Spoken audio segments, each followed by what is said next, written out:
اس کو ذبح کر دیا جائے، جو بھی میرے ہاتھ میں اس کو ذبح کر دیا جائے۔ اور چاندنی چوک سے لے کر خیبر تک، یہ خیبر علاقہ پاکستان کے اندر پڑتا ہے، اور چاندنی چوک دلی کی چاندنی چوک سے لے کر پاکستان کے علاقے تک اتنے درخت ہیں، ہر درخت پر علماء کی گردنوں کو ذبح کر کے لٹکا دیا گیا۔ اور اتنی ہمت نہیں کسی کے اندر کہ جو لاش علماء کی درخت پر لٹکی ہوئی ہے، اس لاش کو اتار کر اس کو زبر کو دفن کر دیا جائے۔ وہ لاش لٹکے سوکھ چکی تھی اور ختم ہو چکی۔ جو انگریزوں کا کمانڈر تھا وہ ایک ایسی جھوپڑی کے اندر موجود تھا، جب اس نے کسی کے جلنے کی بو کو جب سنا اور اس کی ناک تک اس کی بو پہنچی تو اپنے خیمے سے باہر آیا، اور باہر آنے کے بعد دیکھا کہ 40 علماء موجود ہیں جن کے کپڑوں کو اتار دیا گیا، بالکل برہنہ اور ننگا کر دیا گیا، اور ان سے کہا جا رہا ہے کہ اے علماء کی جماعت، صرف یہ کہہ لو کہ ہم اس خطرے کے اندر شامل نہیں تھے، ہم انگریزوں کے خلاف نہیں ہیں، ہم انگریزوں کا ساتھ دینے کو تیار ہیں، صرف اتنا کہہ دو۔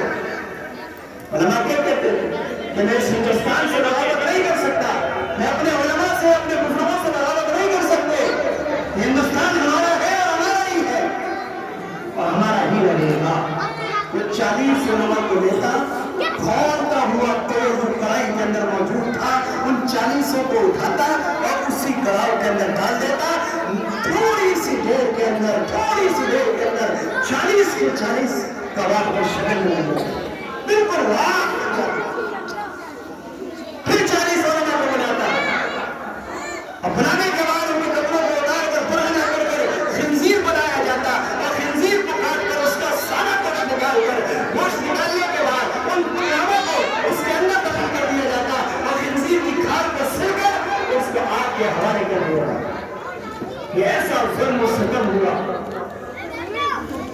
ایسا ماجرا ہوا، تو علماء کرام نے اپنے مجلس کا انعقاد کیا اور یہ سوچا کہ ایسی تحریک بنائی جائے اور ایسی چیز بنائی جائے کہ جس جگہ پر رہ کر اپنے ہندوستان کو بھی بچایا جا سکے اور مسلمانوں کو بھی بچایا جا سکے، کیونکہ اب ہندوستان میں صرف بوڑھی عورتیں رہ گئی اور چھوٹے چھوٹے معصوم بچے رہ گئے، بچیاں رہ گئی، اب بڑا کوئی نظر نہیں آتا۔ تو 1866 کے اندر دارالعلوم دیوبند کی بنیاد کو رکھا گیا۔ ایک انار کے درخت کے نیچے بیٹھ کر ایک شاگرد، ایک استاد پڑھنا شروع کیا، ایک استاد پڑھانے والا، ایک شاگرد پڑھنے والا، ایک بچے سے اس تعلیم کا آغاز ہوا، اور دارالعلوم دیوبند کی بنیاد صرف اس وجہ سے رکھی گئی کہ جو بھی بات ہوتا مسلمانوں کو یا قرآن کو یا شریعت کو یا نبی کے راستے پر یا نبی کے خلاف بنے گا، شریعت اور قرآن کے خلاف بنے گا، تو اس سے مقابلہ کرنے کے لیے بنے گا۔ 1866 کے اندر رکھا اور یہ جنگ چلتی چلی گئی، اب سب نے مل کر یہ جنگ کی۔ اسی کے اندر ایک ریشمی رومال آیا، ریشمی رومال جس کو میں اور آپ سمجھتے ہیں اور سنتے ہیں کہ ریشمی رومال ہے کیا چیز؟ ریشمی رومال تعلق میں دیوبند کے اندر ایک باغ ہے، اس باغ کے اندر شیخ الہند رحمۃ اللہ علیہ نے انگریزوں سے لڑنے کے ساتھ اور انگریزوں سے کس طریقے سے مقابلہ کرنا ہے، تو ایک رومال کے اندر سارے قانون کو لکھا ایک باغ کے اندر،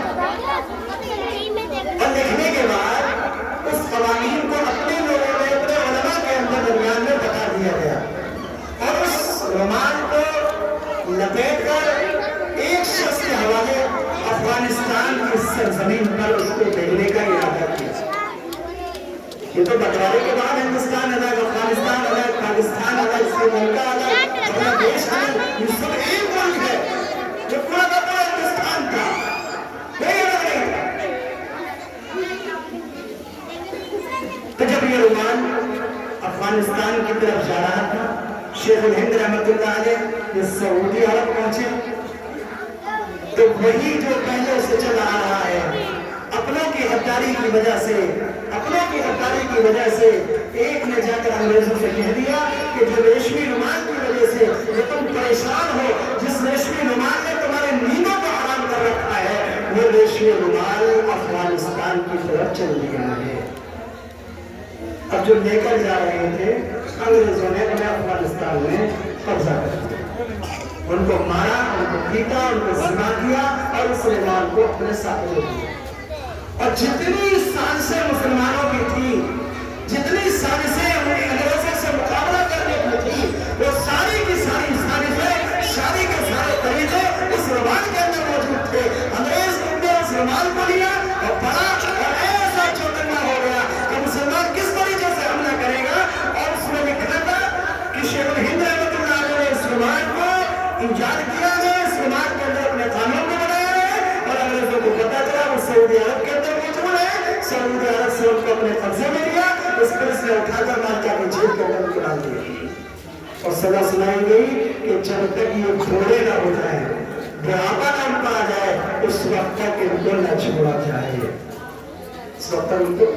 نہ چھوڑا جائے۔ ان کو وہاں سے اٹھا کر جیل کے اندر ڈال دیا گیا، عجیب عجیب طرح کی سزائیں ان کو دی گئی، عجیب عجیب طرح کی سزائیں دی گئی۔ جب ان کا انتقال کا وقت ہوا، جب انتقال ان کا ہو گیا، ہونے کے بعد جب ان کو غسل دیا جا رہا تھا تو ان کی پیٹھ پر ذرہ برابر بھی گوشت موجود نہیں تھا، گوشت کا نام و نشان اس کی پیٹھ کے اوپر موجود نہیں تھا۔ جو ان کے شاگرد ان کے ساتھ جیل کے اندر موجود تھے، ان سے معلوم کیا گیا کہ شیخ الہند کی پیٹھ پر گوشت کا نشان موجود نہیں ہے، اس کی وجہ کیا ہے؟ تو شاگرد رونے لگے، انہوں نے کہا کہ مجھ سے منع کیا میرے استاد نے کہ میری سزا کے بارے میں کسی کو نہ بتانا۔ کیسے پیش کرے رحمۃ اللہ علیہ؟ بڑھاپا ہے، کمر جھک چکی ہے، اور جب بھی کمر جھک چکی ہے جھک کر چلا کرتے تھے،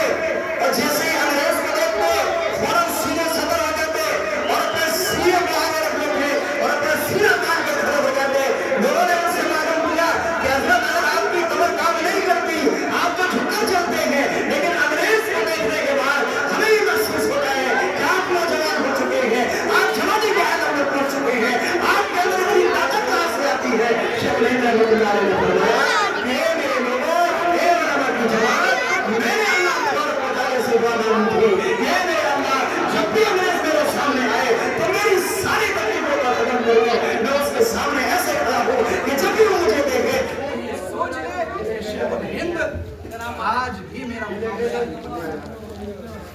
شیخ الہند آج بھی میرا مقابلہ کرنے کو تیار ہے، آج بھی